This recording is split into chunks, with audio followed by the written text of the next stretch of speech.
now available in e-readers everywhere. Why 70% of black women are single. Learn the real reasons why 70% of black women are single in this ebook, which breaks down all the reasons why black women just can't get a man. Why 70% of black women are single is now available in e-readers everywhere. When I take a long, hard look at America's divorce laws, they are clearly an archaic set of laws that pretty much are in desperate need of reform for the 21st century. When I take a long, hard look at America's divorce laws, they were pretty much set up for the early 20th century. And the family in the early 20th century was a completely different unit than it is today. Now, back in the early 20th century, the American family was pretty much provided for by a man, and the man was the sole breadwinner for the family. And most women were housewives, so they had no source of income outside of the money given to them by that man.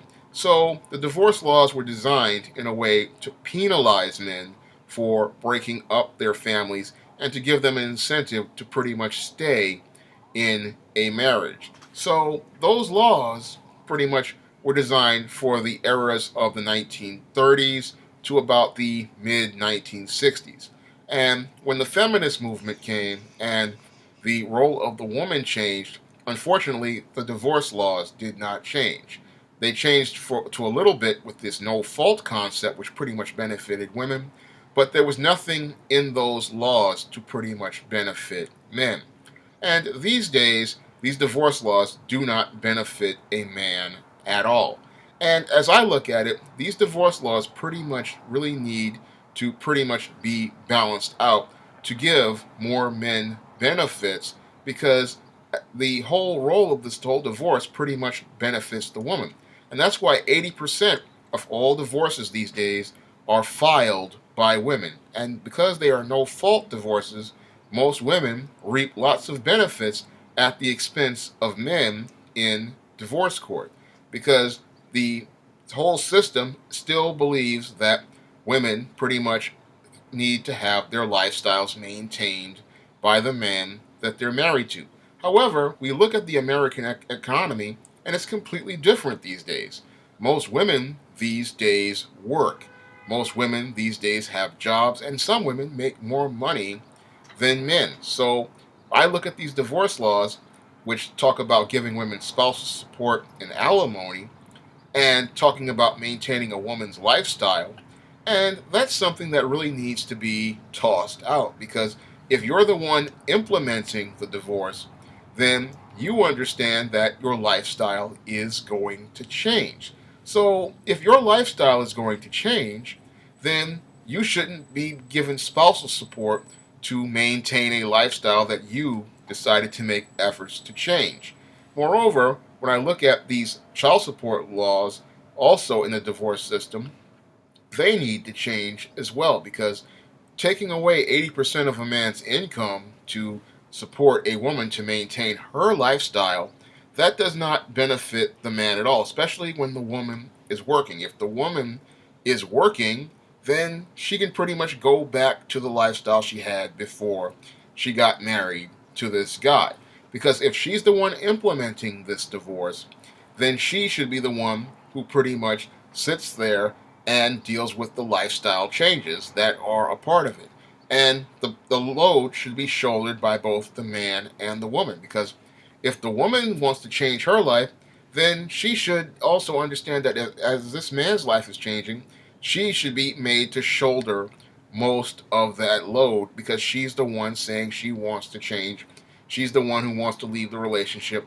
She wants the one who wants to leave. And if she's working, then she needs to go and build her own stuff, and the assets need to be equally divided.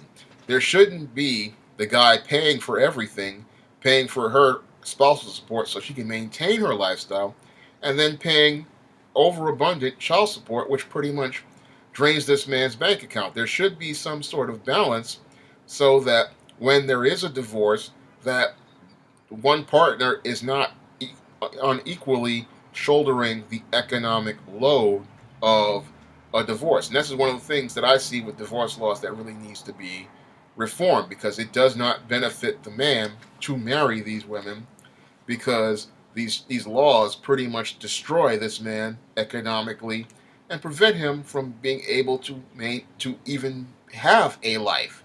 Most guys who go through divorce pretty much they are living on 20% of their income because they're maintaining this woman's lifestyle. And most of the courts really don't understand that most of these women aren't suffering because most women have more than one source of income. They'll go into court crying poverty, but your average woman usually has 2 to 3 sources of income at any given time. And she'll sit there and say she's working this job or she's or something like that, but she's got other sources of income. And the minute she divorces this man, she is going to go get another partner. So that's one source of income. Then other sources of income she has are side jobs that she has, or she has other hustles that she does. So your average woman actually has more money than the court would even think of knowing. So that's another reason why I believe that we really need to reform these divorce laws because most men only have 1 or 2 sources of income. They either have their job or a business, or they have a job and a small business, and that's all they have to take care of themselves. And then when you start pulling resources out of that to supplement this woman's income, she's pretty much going to have this man's spousal support, child support, and the money from a boyfriend and a job. So she usually has 3 to 4 sources of income, whereas this guy is only going to have one source of income. That's why I believe these divorce laws need to be changed because they do not help balance things out. It is an unequal system that pretty much benefits the woman at the expense of men, and it pretty much leads to women thinking that they can get a lifestyle maintained at the expense of another man, and then she's going to go out and have relationships with other men. That's not really fair, especially when you have women implementing no fault divorces simply because there are quote unquote irreconcilable differences. I look at the whole irreconcilable differences concept, and if you want to implement that kind of divorce, then you get what you really shouldn't be getting huge amounts of spousal support to maintain a lifestyle. If you want your lifestyle to change, then you need to deal with those lifestyle changes. And one of those lifestyle changes is you're not going to have this source of income to keep you in a so-called apartment or a home or other assets. And if you get those assets, then it is up to you to maintain those assets with your decreased income. But we know most women aren't going to have a decreased income because as soon as she divorces this one guy, she's going to go find another guy because that's what they do. They monkey branch from one man to the next.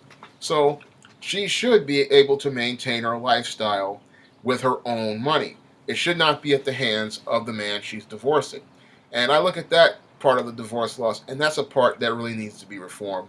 And I look at the other part that needs to be reformed is this whole concept of child support. Now, child support is supposed to be for the child, and it should be done in a way where these type of expenses need to be itemized so that you can see them being spent on the child and not spent on maintaining some woman's lifestyle where she's going out getting her hair done, getting her nails done, or going out and buying expensive cars or taking care of some other dude.